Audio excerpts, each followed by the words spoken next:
I know. Who broke it up? John. John did. Yeah. And he tried to pin it all on you. No, I don't think anyone tried. And I said, what's that, And he said, oh, that's the high class stuff. You won't like that.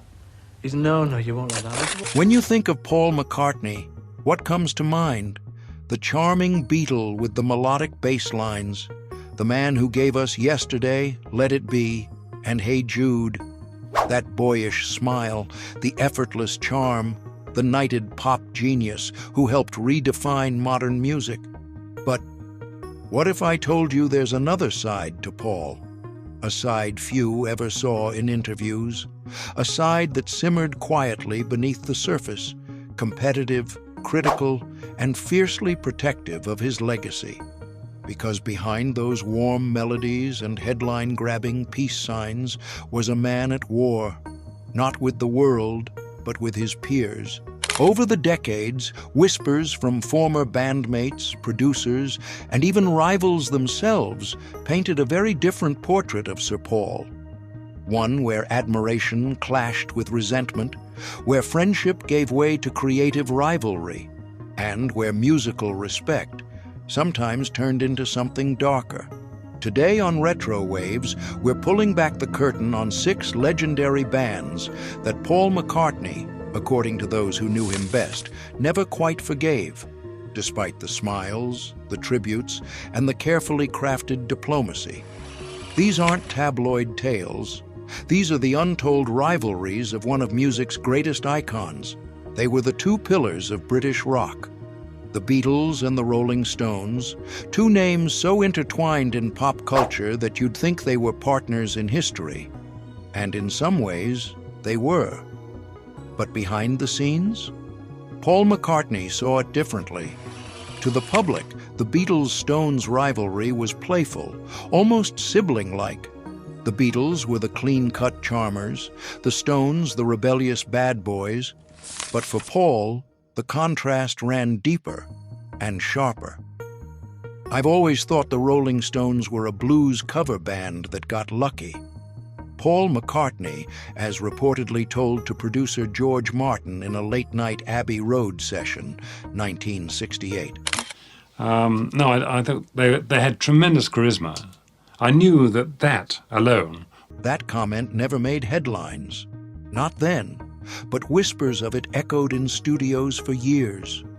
Former Apple Records executive Peter Brown once revealed, Paul always felt the Stones were mimicking the Beatles.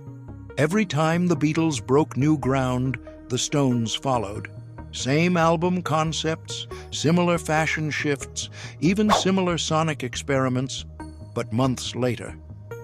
It wasn't just imitation, it was timing, it was strategy. It was the creeping feeling that the Stones were always a few steps behind, but reaping the rewards. And when John Lennon briefly flirted with the idea of producing a Rolling Stones album in 1969, Paul's reaction was, by multiple accounts, furious. Studio engineer Jeff Emmerich recalled, Paul was visibly irritated. He asked John, "Why waste your time with them? We have our own projects that need attention." Even decades later, Paul couldn't quite hide the disdain. In a 2021 New Yorker interview, over 50 years after the Abbey Road sessions, he echoed the same sentiment. Paul McCartney, quote, Recreation, "I'm not sure I should say it, but they're a blues cover band. That's sort of what the Stones are. I think our net was cast a bit wider than theirs." The press went wild. Mick Jagger fired back almost instantly, mocking Paul's comment on stage with a smirk. "One band is still touring stadiums." Ouch. But here's what stung Paul most, according to insiders: the lack of originality. Paul, ever the craftsman, believed music should evolve, not just echo the past. Yes, he respected the blues, but he resented what he saw as the Stones' reliance on it. Paul always said they were safe. Safe chords, safe lyrics, safe rebellion. Meanwhile, the Beatles were pushing the boundaries of art. And if you asked McCartney who was better, even at his most diplomatic, that old fire flickered. They're a great band, but they're just not the Beatles, are they? That pause, that half-smile in interviews, those were the tells, because beneath the surface, Paul McCartney never stopped competing. And in his mind, the Stones were never truly in the same league. By the mid-1970s, a musical revolution was erupting in Britain. Gone were the lush harmonies, the studio wizardry, the peace and love anthems of the 60s. In their place, noise, chaos, anarchy. And at the heart of that revolution stood 4 young punks screaming into the void, the Sex Pistols. But for Paul McCartney, they weren't just loud, they were personal. John Eastman, Linda McCartney's brother, put it bluntly. Paul considered their music an assault on his ears. But it wasn't just about the sound. It was about what the Sex Pistols stood for, a complete rejection of everything Paul had helped build. The musical craftsmanship, the studio mastery, the cultural diplomacy. The Pistols wanted to burn it all down. And McCartney? He wasn't amused. Behind closed doors, the tension simmered. According to Wings drummer Denny Sywell, Paul was deeply hurt when he heard the Pistols were using Beatles posters for target practice in their rehearsal space. He tried to laugh it off, but you could tell it bothered him. Deeply. And then came the chart showdown. It was 1977. Paul's Mull of Kintyre was soaring, a Celtic-tinged ballad filled with nostalgia and tradition. And then, bam, God Save the Queen by the Sex Pistols crashed onto the scene like a Molotov cocktail, climbing the charts at the exact same time. Johnny Rotten, never one to shy away from a fight, publicly called Paul a dinosaur. He represents everything punk stands against. Ouch. Again. But perhaps the most infamous moment came in a quiet studio hallway. Early 1977, AIR Studios, London. Paul, always the gentleman, decided to extend a handshake to the young band recording next door. According to studio manager Dave Harris, he approached with a polite nod. Sid Vicious sneered and muttered something about establishment sellouts. Paul didn't reply. He simply turned on his heel and never acknowledged them again. Years later, Paul would offer a more measured view on punk music. In a 2016 BBC interview, when asked about the Sex Pistols, he smiled tightly and said, "Not my cup of tea, really." But even that careful phrasing, "not my cup of tea," carried a weight, a polite British dagger. Because while Paul could tolerate critique, what the Pistols represented, musical amateurism, public disrespect, and a direct assault on his legacy, was something else entirely. And Paul McCartney? He never forgot a slight. The 90s ushered in a new wave of British rock, and no band rode that wave harder than Oasis.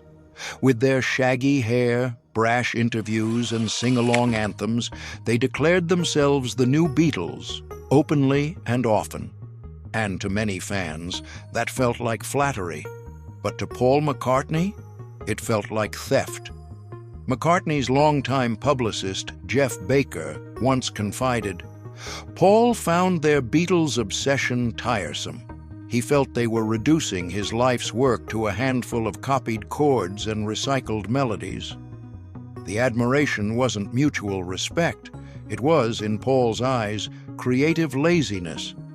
During a private dinner in 1997, he reportedly told producer George Martin, "They've got the swagger right. But where's the innovation? We never just copied our heroes, we transformed them." And the Gallagher brothers? They didn't make things easier. In 1996, Noel Gallagher declared on record that Oasis was bigger than the Beatles. According to Beatles biographer Philip Norman, Paul was furious. He called the comparison ridiculous, dismissing Oasis privately as arrogant upstarts with half the talent and twice the ego. An uncomfortable moment followed in 2000 at the Q Awards, where both Paul and Oasis were being honored. Backstage, Liam Gallagher approached Paul for an autograph. One witness described McCartney as cordial but cold, as if every inch of his smile was forced. The message was clear. You may admire me, but you haven't earned my respect. Over time, Paul publicly softened. He later said Oasis helped keep guitar music relevant, but when asked directly in a 2018 GQ interview what he thought of them, his answer was short and sharp. Good songs. Wish they'd found their own voice. Next, a band born on a TV soundstage, a group of actors pretending to be musicians, and in Paul's eyes, a mockery of everything he and the Beatles stood for. The Monkees. They were America's answer to the Beatles. At least, that's how the studios sold it. The Monkees were lovable, silly, and catchy. But to Paul McCartney, they were something else entirely. Plastic, artificial, insulting.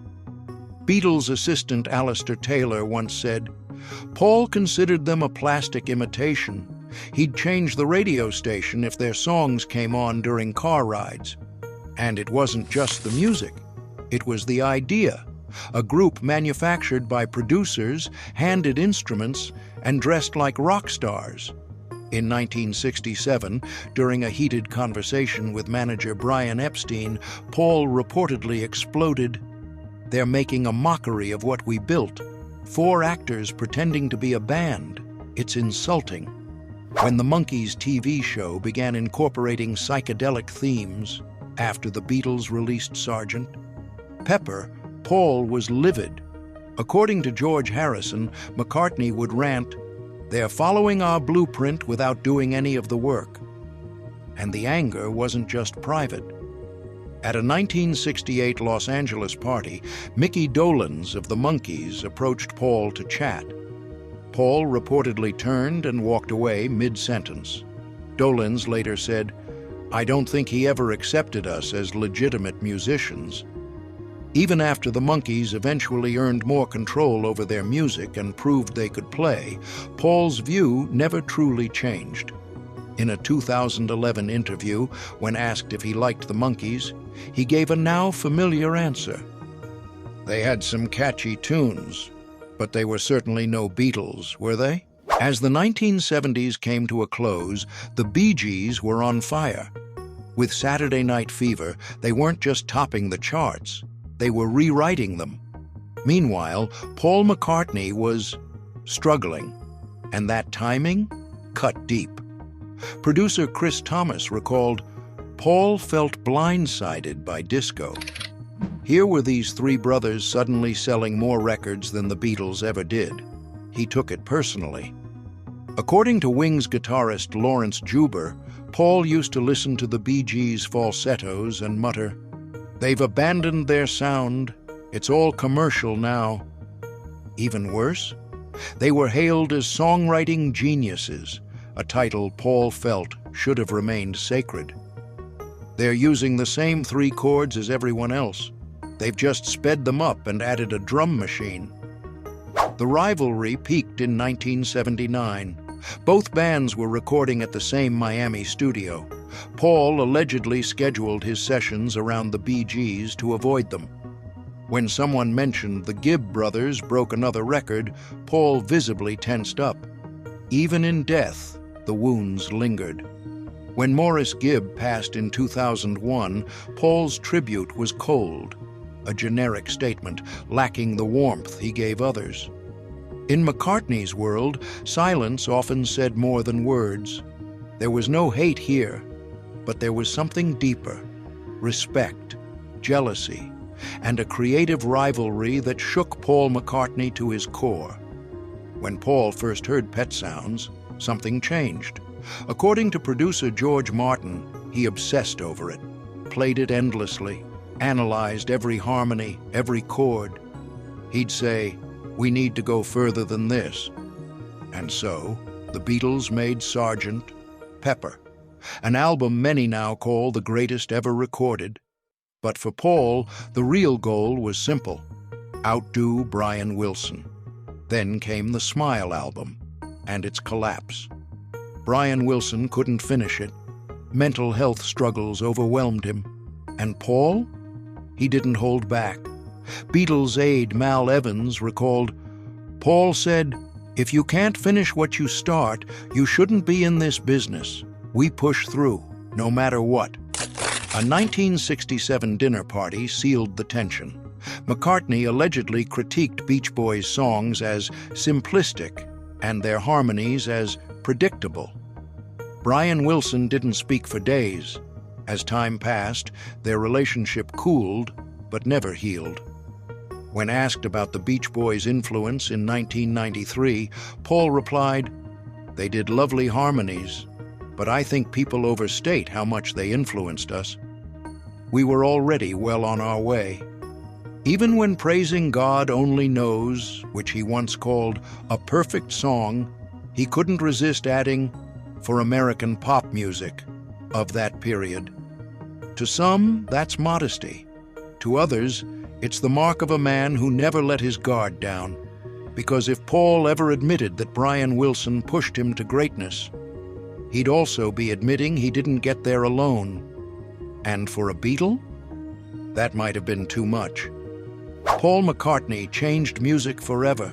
He inspired generations, moved millions, and redefined what pop could be.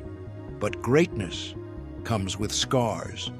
Behind that diplomatic smile and decades of peace signs lived a man fiercely protective of his art, a man who demanded excellence of himself and of others. And when he felt that standard wasn't met, he didn't forget, he didn't forgive, and he definitely didn't fake respect. These 6 bands, each iconic in their own right, pushed his buttons in different ways. Some copied him, some challenged him, and some just hit too close to home. Because for Paul McCartney, music was never just notes and lyrics. It was legacy. Thanks for watching RetroWaves. If you enjoyed this untold chapter of music history, hit that like button, subscribe, and ring the bell for more rare deep dives into the legends you thought you knew.